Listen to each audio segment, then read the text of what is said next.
going to call Barack Obama a socialist, are you? No, I won't call him a socialist. Go ahead, look. Tell me when you're rolling tape. Rolling. Oh, hello. My name is Martin Zender, and I'm here coming to you from my study at an undisclosed location. You'll find why it's undisclosed here shortly. I have secrets that you do not know, but that you will soon know. Folks, we're at the, that was a crap intro.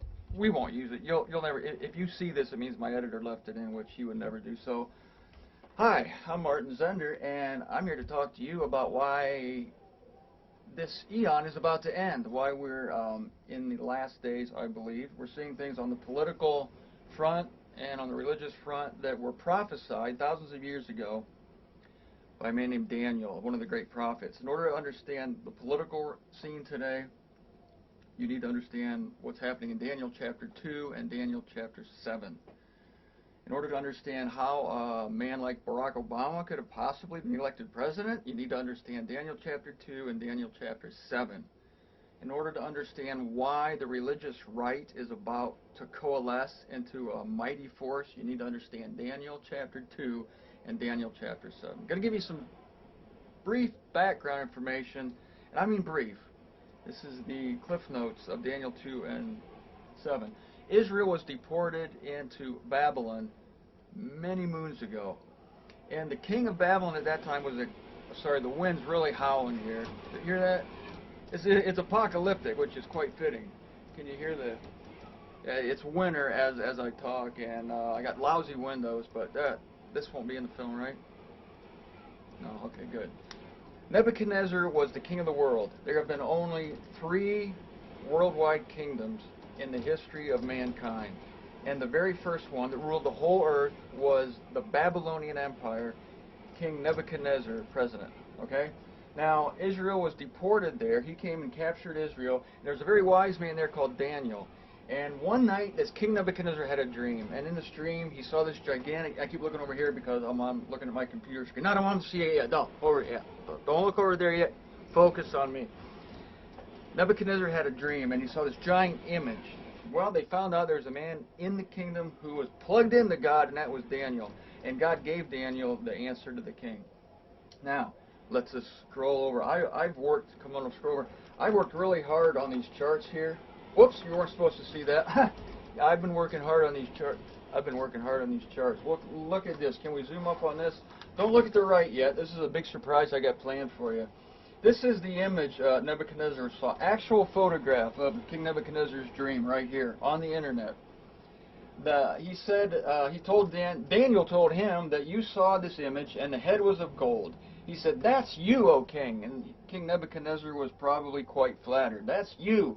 You're the head of gold. And this represents your empire, the Babylonian Empire. After you will come another kingdom. And that was represented by this chest and arms. And they were made of silver.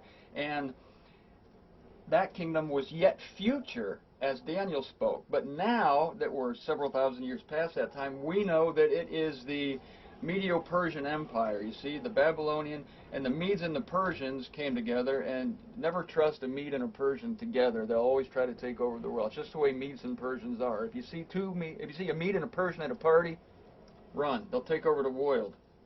So the Medes and the Persians overcame Nebuchadnezzar, and then Daniel said, then I saw in your image there the legs and the belly, should I say the thighs and the belly were of brass. This is a kingdom that will rise after the Medo-Persian kingdom. That ended up, we know from historical fact, the Grecian kingdom under Alexander the Great. These are historical kingdoms. Babylon, Medo-Persia, and Greece. The only world kingdoms to date. There is a 4th world kingdom coming that's going to rule the whole earth. It is not the Roman Empire. We are on the brink now. We're right at the knee here. That's where we are historically. We're right above the knee. We are primed to see the formation of this 4th world kingdom, the Iron Kingdom, the part of the image made of iron. And it has to do with our nation losing its sovereignty. It has to do with a one world government. And my opinion now, I think that we're close to one world government. It used to be, to take over the world, you had to get a bunch of tanks and a bunch of donkeys and camels and llamas and soldiers, and he had to move across borders, and it was real messy. There was bloodshed. It doesn't have to be that way today. To me, all you need is a one world currency. If you have a one world currency, then only a few people control the money, and you can have a one world kingdom, because if you control the money, you control the world. That's why I'm telling you it doesn't have to be messy today. And I think that the next president is going to take us down the road of a one world government. We already see America losing its sovereignty, and it's a sad thing to see, but it has to happen. It's prophecy. Now, that's Daniel chapter 2. In Daniel chapter 7, we see a completely different thing. Daniel has a dream in Daniel chapter 7, and in his dream he saw 4 beasts, 4 wild beasts. And here's the beast. I'm sorry, I apologize for this. I got this off the internet. This beast, the scariest one, is this one. It looks like Phyllis Diller. Can we get a close-up of? Look at this, terrible. Anyway, in this image, he saw 4 beasts like the wind, like my wind here in my office, rising out of the sea, like 4 winds. One was a lion, one was a bear, one was a leopard, and one was this indistinct beast. It was so horrible that no natural beast could possibly represent it. Now, watch what most commentators do. They relate the beasts, they correspond the beasts of Daniel chapter 7 with the image of Daniel chapter 2. It's all wrong. But let me show you that this is consistent. Come over here again. I'm going to show you a different chart I got off the internet.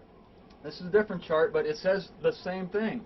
Here's the head of gold, chapter 2. Here's the beast, and they're calling it a cross-reference. I don't know if you can see this.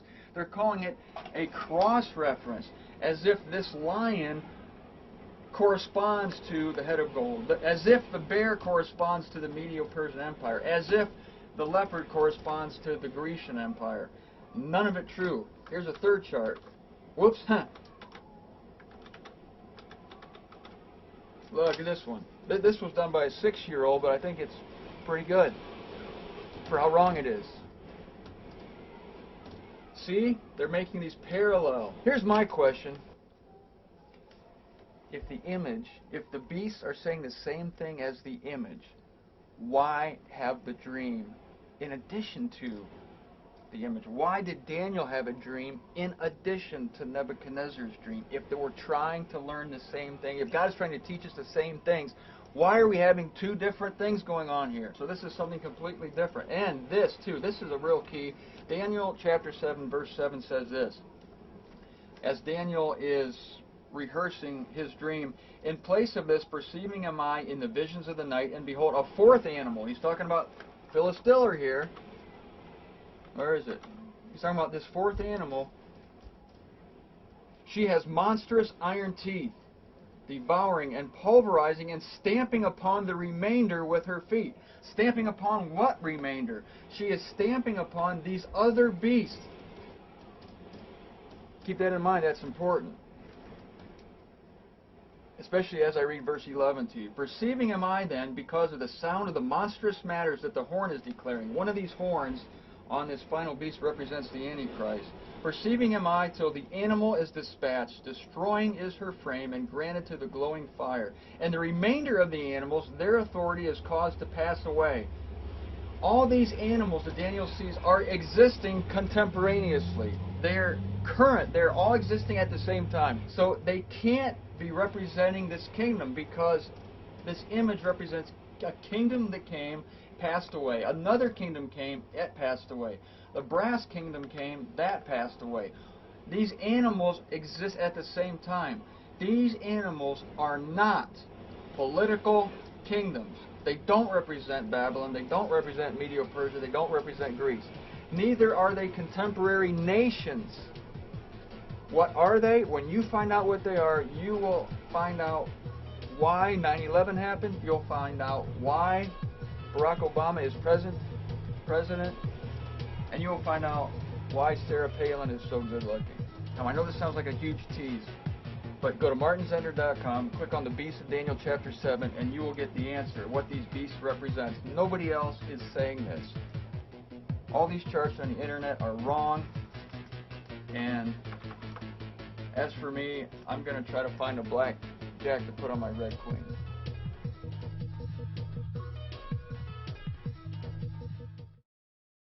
there, but the wild beast, I believe, is itself the monstrous, the fourth beast mentioned by Daniel. That's the wild beast. It's called a beast. It's indistinct. The parts that make it up are distinct. A she-bear, a lioness, a leopardess. And these, again, represent spiritual bodies because they're in the feminine gender, and they are religions, and they are with us today. They're contemporaneous. They all exist at the same time. And they amalgamate and form a wild beast, which is the fourth beast Daniel sees. And so he's predicting it back then. Daniel, as hundreds and hundreds and hundreds of years later, here comes John seeing it coming out of another body of water. Out of the sea. That's where Daniel saw his, out of the sea. What does this wild beast do? They worship the wild beast, saying, who is like the wild beast? Who is able to battle with it? I'm in verse 4 of Revelation 13. And it was given authority to do what it wills, and it opens its mouth in blasphemies toward God, to blaspheme His name. This is what religion does. It blasphemes God. Nebuchadnezzar didn't really do that. He was just proud of himself. This is a blasphemy of God and a blaspheme to blaspheme His name. And authority was given over it to every tribe, people, language, and nation. And those who are dwelling on the earth worship it, and it persecutes the saints. It's persecuting the saints. This has religion written all over it. It's still to come. When you see the details of this, you're going to go, man, we are closer than we thought.